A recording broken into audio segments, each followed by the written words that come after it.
Thank you for choosing Mopit and welcome to enjoyable floor care. Use a utility knife to cut the tape around the top of the box. Open the box and remove the packing paper.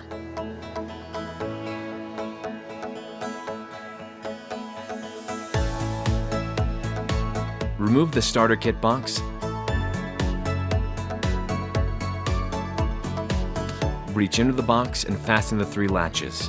There is 1 latch on the back and 1 on each side. Have someone help you lift the Mopit out of the box.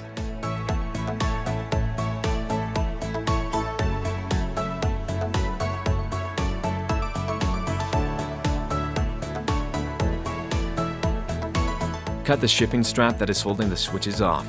Your Mopit may or may not have an additional shipping strap that you need to cut.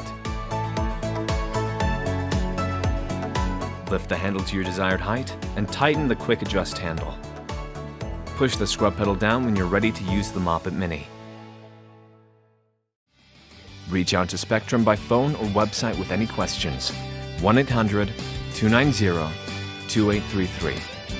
www.mopit.com